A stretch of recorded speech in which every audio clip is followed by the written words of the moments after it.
So I'd like to start by telling a joke about a parrot.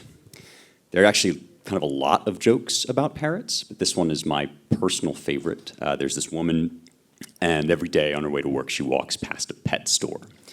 And in the window of the pet store, there's a parrot. And every time this woman walks by, the parrot goes, "Hey, lady! Hey, you're ugly! Hey, lady, you're ugly!" Now, the woman, she tries not to let this get to her, but it hurts her feelings, and eventually, one day, she's having a rough time, and she goes in and says to the store manager, "I'm so sorry to bother you about this. I know it's ridiculous, but your parrot keeps calling me ugly." And the manager says, "I'm so sorry, ma'am. That's absolutely unacceptable. Let me handle this. I will talk to the parrot." So marches up to the front of the store, grabs the parrot by the neck and says, "You listen to me, you malted sack of stuffing. If you call that woman ugly one more time, just one, I will slit your throat and I will turn you into a hat for her to wear on her way to work. How does that sound? Give me a reason." The parrot doesn't respond but looks sufficiently intimidated, and so the next day as the woman is walking to work past the pet store, she hears, "Hey, lady!" And she turns to look at the parrot and she says, "What?" The parrot says, "You know what." All right, now I'm afraid I'm going to explain the joke, which is a little like dissecting a cadaver, and that you should only ever do it in the name of science. And for science, I want to point out that the parrot joke works because in real life, the parrot doesn't know what. He doesn't know what the words you, lady, and ugly mean. He can remember the syllables, repeat them in order, but not connect them to their underlying ideas. He's not actually thinking, "I find the woman I see every day unattractive." He's recalling a set of sounds, "Hey, lady, you're ugly," and repeating them. And if you doubt this, you can look to the story of Andrew Jackson's parrot, who was expelled from his funeral for issuing such a stream of curse words that the guests couldn't bear it. It's the lady who hears the sounds and feels offended. This is one of the oldest and most fundamental distinctions in linguistics. The distinction between the sounds of the words we say and the inner states of mind or sets of thoughts they represent. Sextus Empiricus, a professional devil's advocate from the 2nd century AD, records a view that was pretty widespread, he tells us, among Stoics and dogmatists, and it goes like this: "Crows, parrots, and jays all utter articulate sounds. Humans differ from these non-rational animals not in respect of their outward speech, but in respect of their inward reasoning." And these are the two powers we talk about when we talk about language: outward speech and inward reasoning. Actually, the Greek terms are endiathetos logos and prophorikos logos. Now, logos, somewhat notoriously, is a Greek word that lives at the intersection between pure reason, spoken language, divine order, and a bunch of other things as well.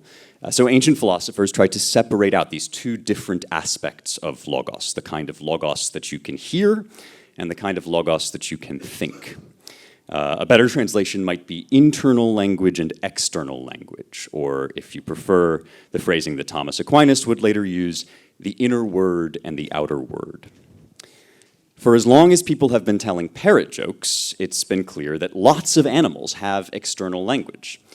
But for just as long, it seemed equally clear that none of them have quite the same kind of internal language that we have. In other words, our words are different from birdsong and whale calls because they are vessels for an infinitely rich universe of thought, reasoning, imagination, and understanding that no other animal has. In this sense, the inner logos is a fundamental defining mark of our humanity in a way that the outer logos is not.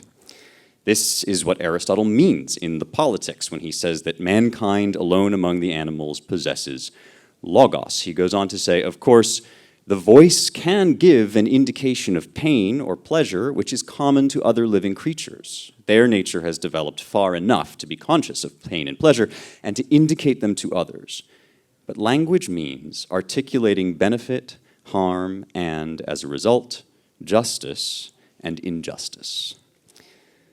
Now, I take this to, generally speaking, be the classical Western view of the matter, and this is the sort of gathering where I don't expect to find a lot of overt hostility to that view. But when we're talking about AI, we're dealing with an issue where, as we just heard, we're going to have to engage with and hopefully persuade a wide range of people, many of whom don't share some of our fundamental assumptions about things like logos.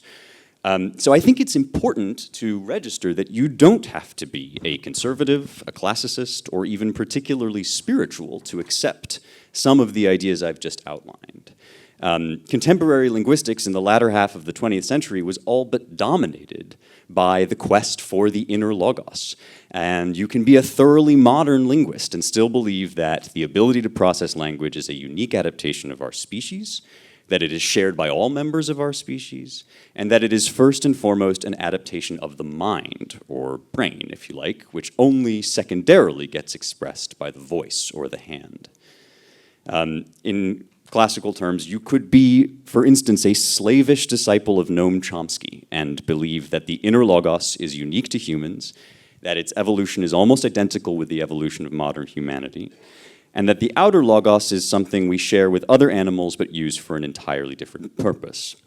There are some disputes and differences here that we don't really have time to get into, thrilling as the topic is, but a few key quotes would be, 2021, Chomsky wrote that the facts suggest that language emerged pretty much along with modern humans, an instant in evolutionary time. The evolutionary neuroscientist Harry Jarrison wrote that the initial evolution of language was the evolution of a tool for thought, enabling the construction of a real world in the mind, which is what we express when we communicate our reasoning, our emotions, and our way of seeing things. Finally, just to drive the parrot point home one more time, the popular linguist Steven Pinker, psycholinguist Steven Pinker, wrote in his book, The Language Instinct, quoting the biologist E.O. Wilson to the effect that even highly intelligent animals, like whales, birds, and monkeys, don't show any evidence of having the same kind of ability to link ideas together in anything quite like the way we do, impressive as they are in their own right. Even Nim Chimpsky, the chimpanzee who famously learned a little bit of sign language to string together, could only do so to indicate, as Aristotle said, immediate wants and perceptions, pain and pleasure. Nim said things like, give me, give, eat, orange, me, eat, orange, give me, eat, orange, give me, you, but nothing ever resembling anything like, are there any more oranges? What Nim couldn't do, and what we can do, was beautifully described in the 19th century by the pioneering linguist Wilhelm von Humboldt.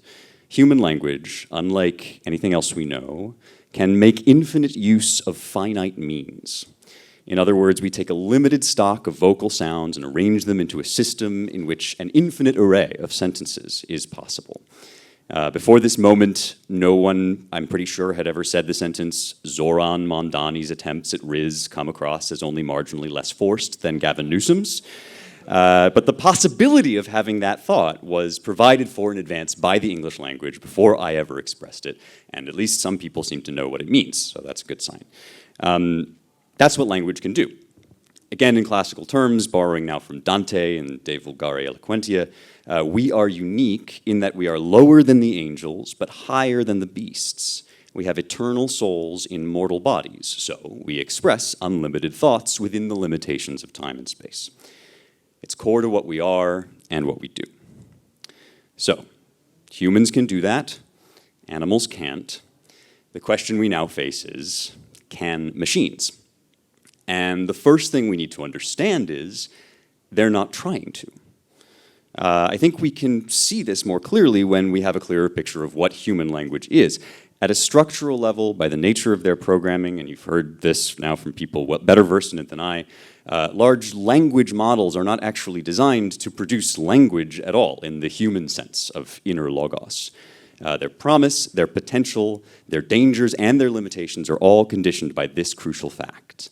They are machines for detecting patterns in external logos and predicting the output of those patterns.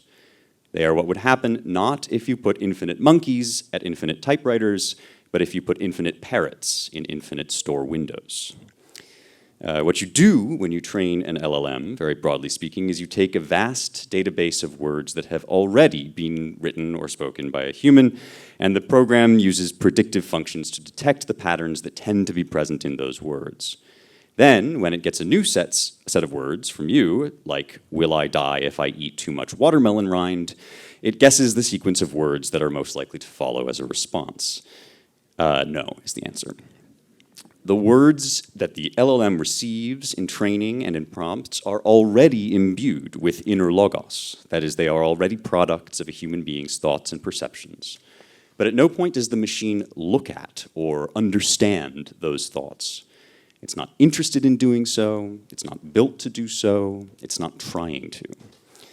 Any suggestions that the clankers are living, feeling, or doing anything even approaching that is based purely on a metaphorical confusion between the two types of language.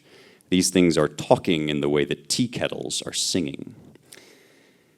If you wanted to build a machine that did process language at the deepest human level, it would have to be an entirely different machine, one that mimicked not the audible and legible words we speak, but the internal faculty of the brain that produces those words. Put bluntly, if you were trying to make sentient or a conscious machine, a machine that thinks, you would have to build an entirely different kind of machine than an LLM. And all I can say is, good luck.